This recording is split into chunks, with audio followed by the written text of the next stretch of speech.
Olá!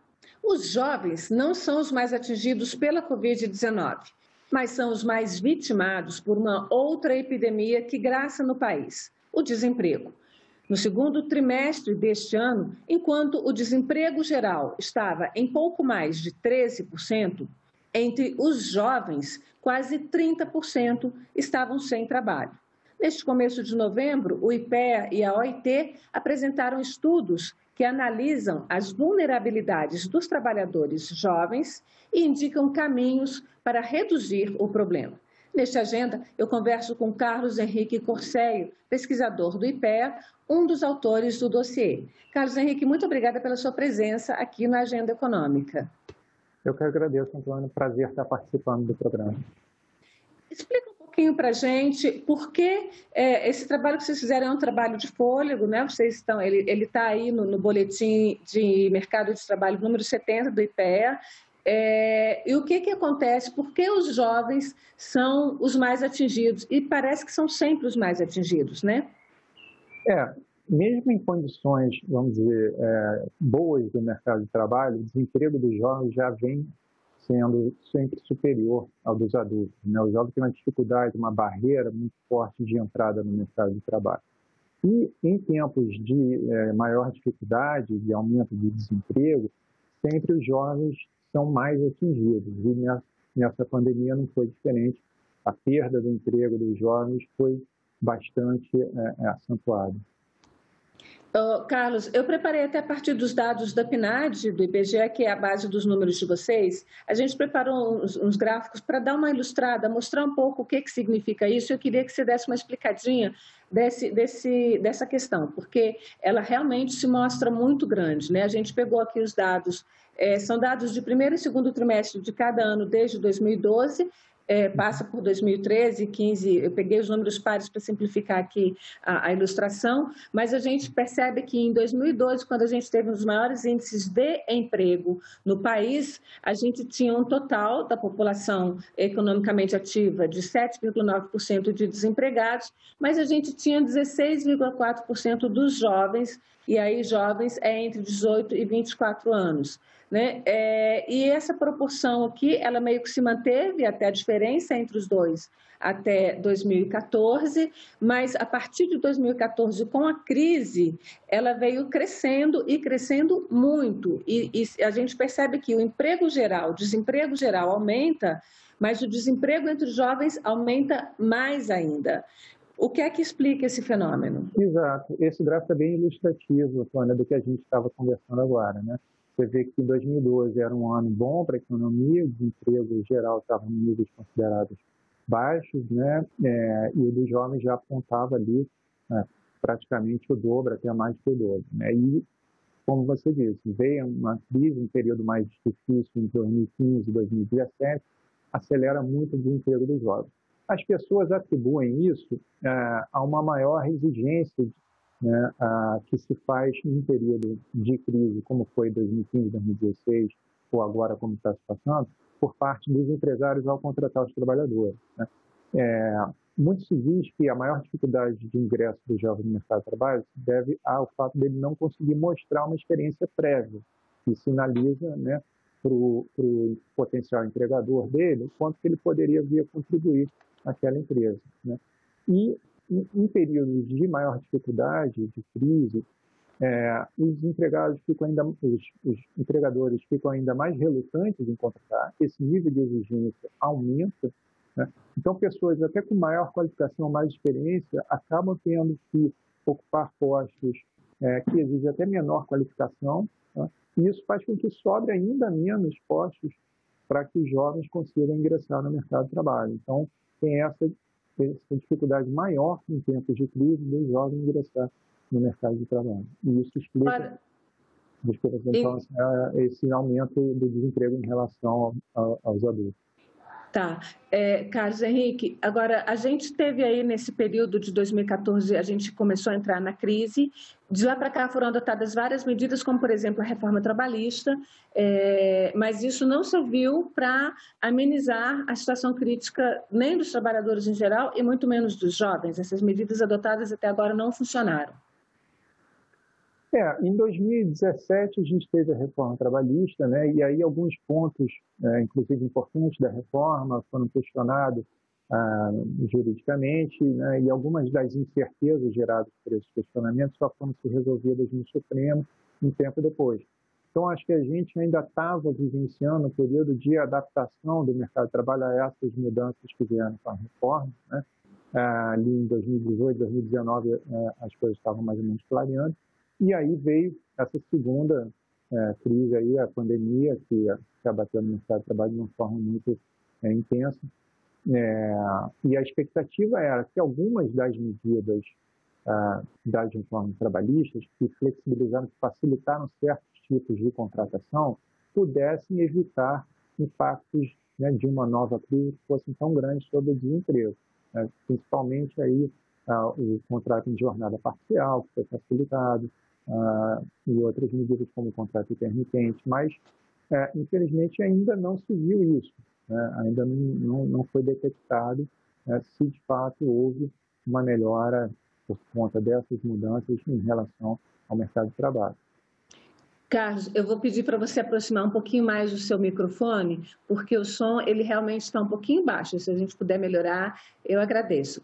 Então, seguindo aí a nossa conversa, porque às vezes essas questões técnicas nessas gravações à distância, a gente precisa, de vez em quando, corrigir no decorrer da gravação, né? Eu queria ver com você o seguinte, tem um outro indicador que a gente pegou aí pelos números do IBGE, que é o indicador quando a gente avalia por cor, né?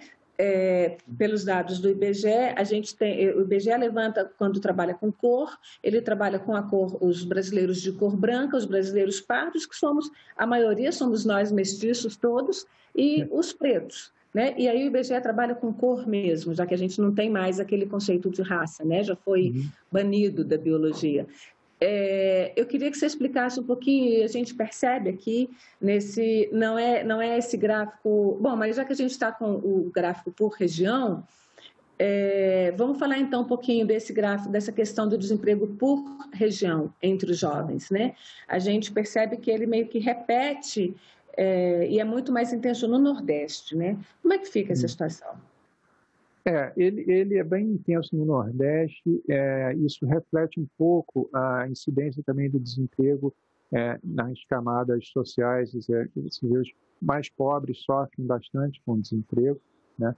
E outro dado interessante desse gráfico que eu queria chamar a atenção também é o baixo desemprego na região sul, né, que inclusive agora, na pandemia, a gente viu que foi a região menos afetada quando se olha para esse indicador aí do desemprego.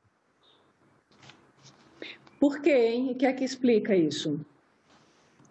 Olha, talvez pelas atividades que estão predominantes na economia da região sul serem menos afetadas. A gente tem efeitos muito heterogêneos entre os setores de atividade da economia, tá, quando chega a pandemia. Você tem alguns segmentos do serviço, como alojamento e alimentação, você tem também construção, são setores muito afetados pela questão da pandemia, né? E outros setores nem tanto. A agricultura, por exemplo, foi um setor pouco afetado, e a região sul, né, comparando com as demais regiões, tem uma forte presença ali da agricultura, né? E você tem lá também, principalmente, muito uma agricultura familiar, né?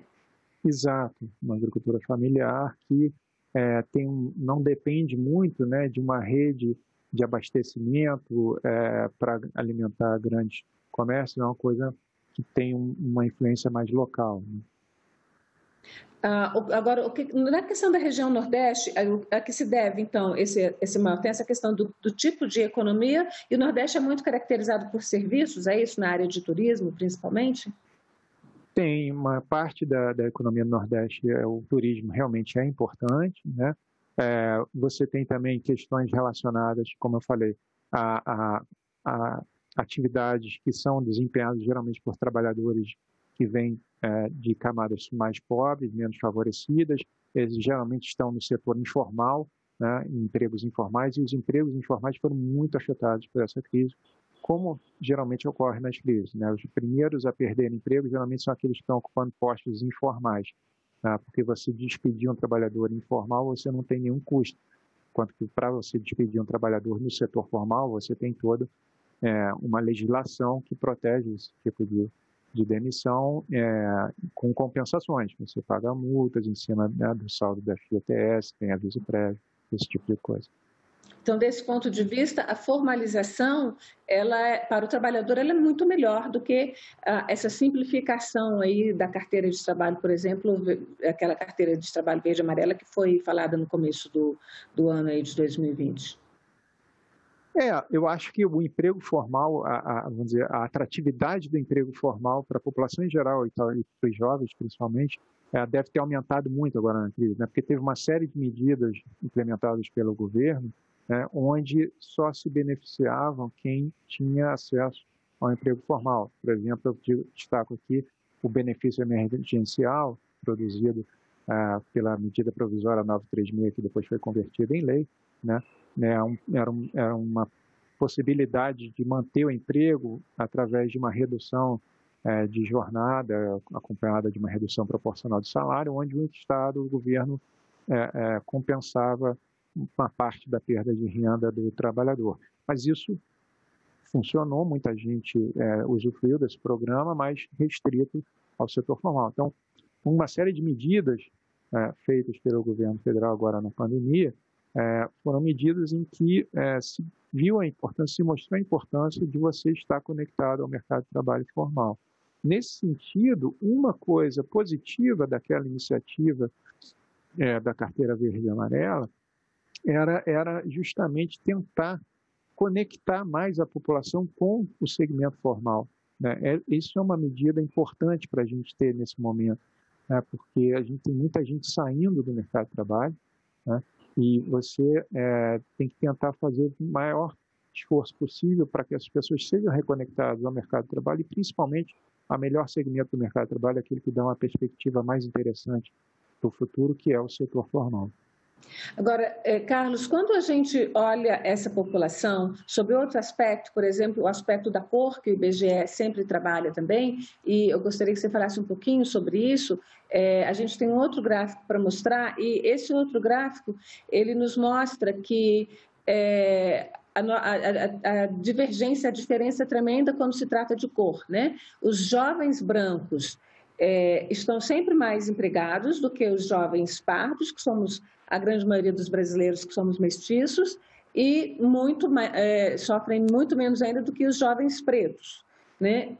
E agora, nesse período de pandemia, que é o finzinho do gráfico aqui, 2020, a diferença, os jovens pretos tiveram ainda mais o desemprego. Isso se deve a questões de formação, de formalidade no mercado de trabalho. O que é que explica essa diferença tão grande?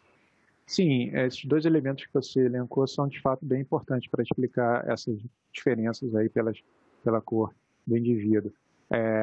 A gente tem uma predominância muito grande entre os trabalhadores informais e trabalhadores da cor preta, né? Então, como eu falei para o Nordeste, vale também aqui para a gente entender esse gráfico, né?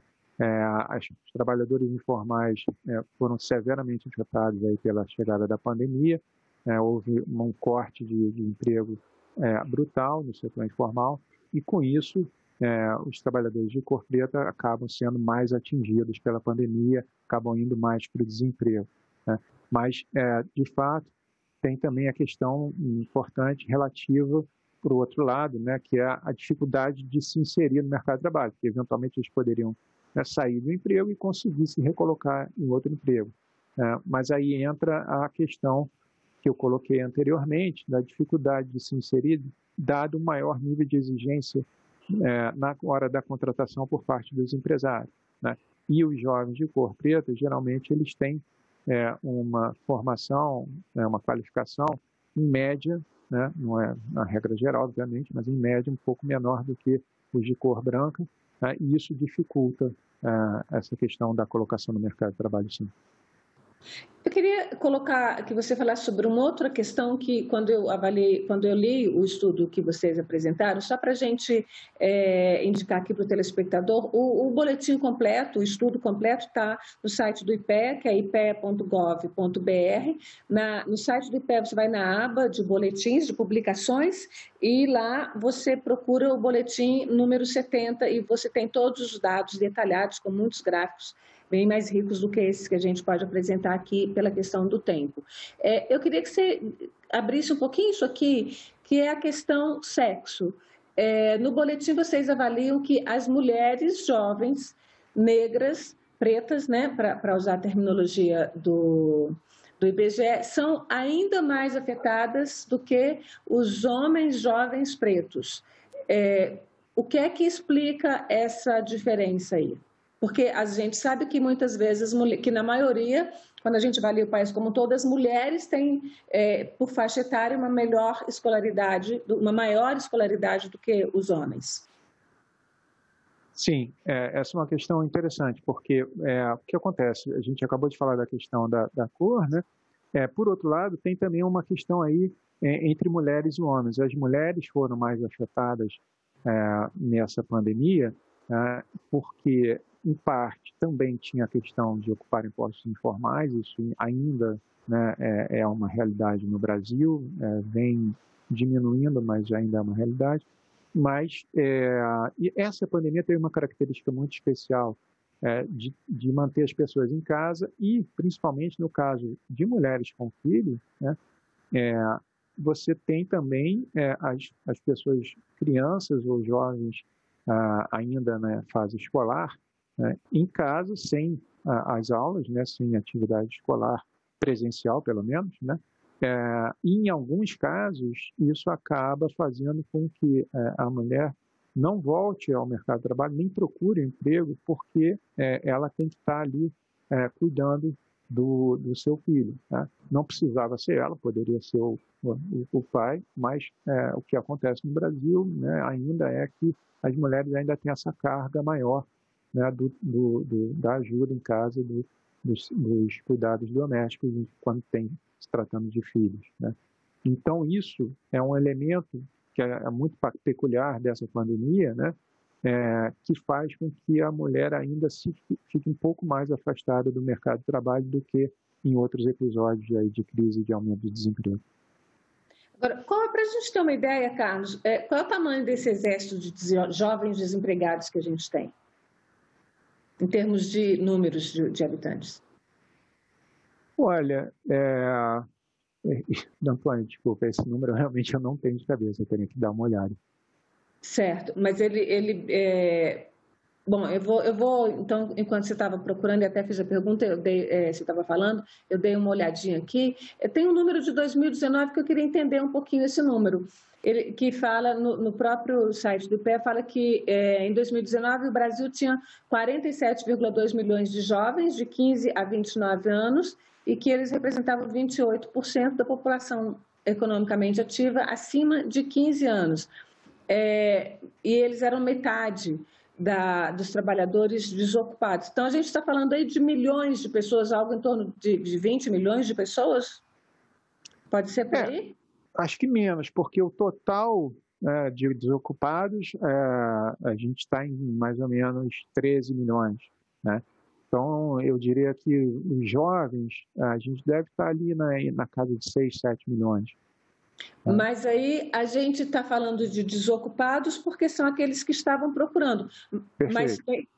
Mas tem aqueles que estão desocupados, que estão desempregados ou desocupados, como é a terminologia de vocês, mas que sequer estão procurando porque não tem perspectivas mesmo. Quando a gente soma esse conjunto aí, como é que fica? Sim, esse é um conjunto, tem esse outro, como você colocou, né? O que é considerado desocupado tecnicamente é quem está sem ocupação, mas está procurando por uma ocupação. Tá? Agora, tem um outro contingente, que é bem importante mencionar, que está sem ocupação, não está procurando, mas se sente em condições de trabalhar, apesar de não estar procurando. Tá? Esse contingente, uma grande parte dele, diz que não está procurando porque se sente desmotivado, acha que não vai ter nem chance de conseguir um emprego, por isso nem procura pela ocupação. Tá? Esse é o contingente que é denominado desalentado, é o desalento, é o fenômeno do desalento que cresce muito, tá? Nessa pandemia, entre os jovens, é um fenômeno que cresceu muito aí, em torno de 6 pontos de percentagem, tá? E mais do que, por exemplo, naquele outro episódio de crise que a gente comentou anteriormente, de 2015 e 2017, tá? Onde teve um crescimento também, mas agora muito mais acentuado. Vamos para frente, Carlos. Vocês apresentam propostas, sugestões do que deve ser feito. Você podia falar um pouquinho dessas sugestões, de como é que se resolve? Porque isso é realmente desalentador, você vê que os jovens, né, que não só é o presente, mas é também o futuro, né, e está mais conectado na tecnologia, está mais ligado nas inovações. Esse povo sem formação, sem trabalho, como é que é a perspectiva para a gente? E o que pode ser feito para mudar essa situação? Sim, eu acho que o mais importante é tentar tirar o jovem dessa condição o mais rápido possível, porque tem muitos estudos que mostram que se você ingressa no mercado de trabalho e você tem uma experiência de desemprego relativamente prolongada logo no início da sua trajetória profissional, isso pode comprometer a trajetória profissional por muito tempo desse indivíduo, né? Então, a gente está agora num momento em que muitos jovens, né, saíram das ocupações, saíram inclusive da força de trabalho, né? Então, a gente tem que pensar em reconectar esses jovens o mais rápido possível com o mercado de trabalho, para que isso não comprometa também a trajetória futura deles, né? Lembrando que a gente está num momento em que é um momento que a gente tem a maior concentração de jovens na população brasileira, então se a gente compromete o futuro dos jovens em termos de mercado de trabalho, a gente vai estar comprometendo o futuro do mercado de trabalho brasileiro, né? Então, eu acho que medidas em que tentem reconectar os jovens com o mercado de trabalho são muito importantes, e principalmente medidas que visem reconectar via o setor formal, que é onde você tem uma maior perspectiva de desenvolvimento e perspectiva profissional para esses jovens. Tá? Essas medidas, a gente tem um estudo aí que fala um pouco mais das políticas, inclusive olhando para o panorama internacional do que os países vêm fazendo, né, para tentar ter sucesso nesse desafio. A gente consegue elencar aí 2 questões relevantes para as políticas. Uma é que existe uma evidência muito clara de que as políticas que são mais bem-sucedidas são aquelas que integram diferentes ações, né? Porque a gente precisa de ações que visem tanto aumentar a qualificação dos jovens, como conectá-los com as empresas. Tem que ser uma qualificação que seja valorizada pelas empresas, não pode ser uma qualificação qualquer, né, que eventualmente nem esteja sendo demandada no mercado de trabalho. Tá? Então tem que ser uma coisa que integre, né, o setor produtivo com a formação, isso, né, é fundamental. E uma outra dimensão de integração das políticas, né, são as próprias políticas oferecidas pelo governo, né, as políticas de intermediação com formação também tem que funcionar de uma forma integrada. Quando o jovem vai buscar um emprego, né, um serviço de intermediação de mão de obra que seja capaz de identificar quais são as qualidades, as habilidades que aquele jovem pode oferecer, né, e onde que isso está sendo necessário, ou onde que ele pode vir a melhorar para suprir uma deficiência que está impedindo que ele tenha mais chance de se empregar. Você está falando de formação e a gente está no momento em que quem está voltando à escola, no caso dos jovens que estão na faixa escolar ou mesmo universitária, está fazendo esse retorno virtualmente. Muito já voltou virtualmente, está começando a fazer agora no sistema híbrido. Como é que pode ser melhor dada essa formação virtual para esses jovens? E aí, quais seriam, objetivamente, como isso?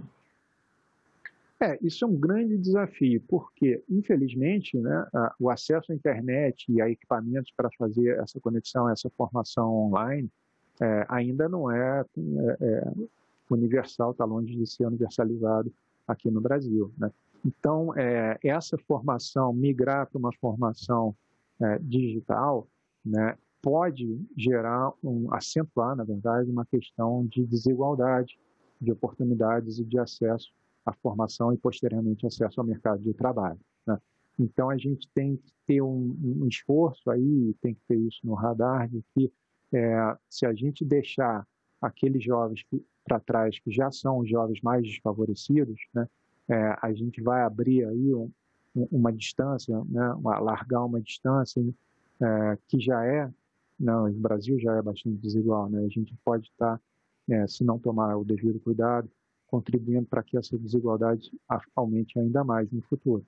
Então, eu acho que é necessário pensar em algum tipo de estratégia que contemple também os jovens menos favorecidos via, talvez, a rede de ensino público, que é, né, onde você tem uma concentração desses jovens menos favorecidos. Que estratégia seria essa? Vocês apresentam um caminho? Olha, nos textos que a gente coloca, tem um que trata mais dessa questão da formação, sim, né?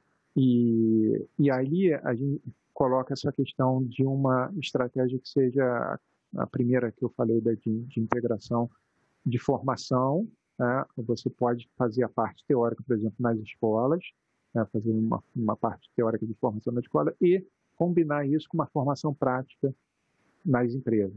Tá? Então, esse é um tipo de estratégia que seria bastante benéfica, porque também não adianta você querer jogar o jovem, né, direto no mercado de trabalho, fazer uma política que mire simplesmente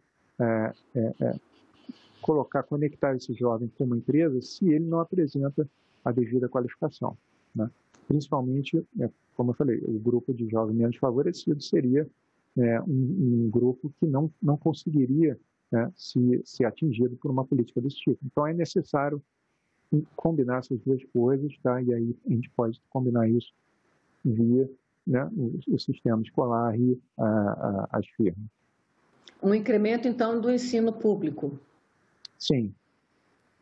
Tá. Carlos, muito obrigada pela sua presença aqui na Agenda Econômica, mostrar um pouquinho essa realidade e essas possibilidades de resolução do problema. Eu agradeço a você, agradeço também aos nossos telespectadores que nos acompanharam até aqui. Obrigado, foi um prazer. Bom, e se você quiser rever, você que está aí do outro lado da tela, rever este programa, indicar para amigos, acessar, ele está aí no nosso canal, no site da TV Senado, que é senado.leg.br/TV, no canal da TV Senado no YouTube e também em todas as redes sociais do Senado. Muito obrigada e até a próxima Agenda Econômica.